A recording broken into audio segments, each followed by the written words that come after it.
Mais savez-vous seulement que lorsque vous prenez le petit déjeuner ici à la Parisienne, vous venez acheter vos croissants, le pain, que l'État loue ici. Il y a le ministère du Travail, c'est un ministère de souveraineté, le ministère de l'enseignement professionnel et le ministère de l'Éducation nationale qui loue ici. Vous pouvez le lire ici, on va le lire ensemble. Je vais zoomer et vous allez lire avec moi.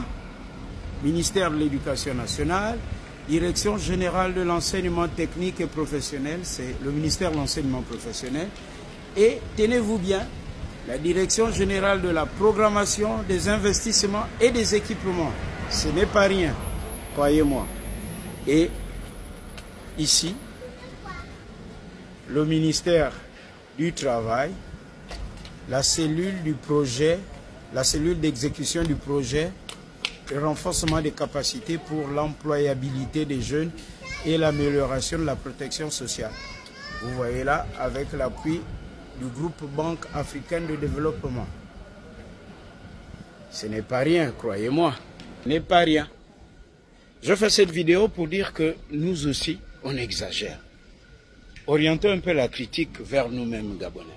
L'État gabonais est devenu locataire, ici, à l'immeuble La Parisienne. Le propriétaire de cet immeuble, parce qu'on est dans une économie libérale, vous êtes un homme d'affaires, c'est normal que les hommes et les femmes qui font les affaires investissent au Gabon. Ils ont conçu leurs immeubles. Ben, ils pouvaient faire louer ces immeubles à des privés, à des particuliers, ça n'allait pas chômer. Mais l'État a loué pendant longtemps, on n'a pas payé. Et croyez-moi, quand on ne paye pas, on accumule la dette.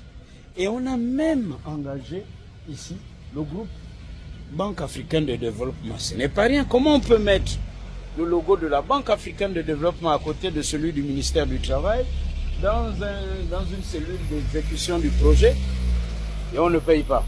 Il faut voir que nous aussi, on n'est pas sérieux.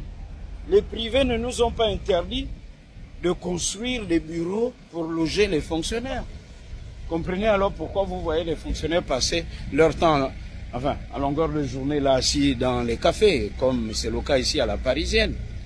C'est alors qu'Oligui Nguema est arrivé et il est en train de construire les bureaux à l'administration gabonaise. C'est le cas avec le projet de la cité Émeraude en face de Gabocel. Mais pendant ce temps, ça c'est un exemple parmi des centaines. Parlons de ceux qui ont construit et qui font louer à l'État. Ils ont leur merci de nous avoir aidés. Maintenant, il faut payer. Et comme nous enseigne la sagesse populaire, qui paye ses dettes s'enrichit. Donc, M. Henri-Claude Hima, qui est le ministre de l'économie et des comptes publics, je vous l'avais déjà dit, l'argent l'appelle tonton. Il le sait. En tant que banquier, il faut qu'il paye, commence à régler les dettes. Parce que ceux qui ont leur bâtiment là, ils ont des charges locatives. Il y a l'ascenseur à entretenir, il y a le bâtiment à entretenir, ils payent les impôts, mais pendant ce temps, on ne paye pas le loyer. Et même qu'il fut un temps où on leur avait demandé de baisser les prix du loyer pour que l'État paye chaque fin du mois. Même après ça, sous le pouvoir déchu, on n'a toujours pas payé des loyers. Donc, il se retrouve là aussi coincé. Il doit payer l'eau et le courant. Il doit payer le gardien. Ils ne nous ont pas interdit, à nous, de construire pour loger notre administration. Là aussi, il faut reconnaître que c'est notre mauvais cœur, le Gabonais. Alors, changeons ce cœur-là, faisons la circoncision du cœur, comme disent les chrétiens, et puis logeons notre administration. Mais comme on dit, qui paye ses dettes s'enrichit.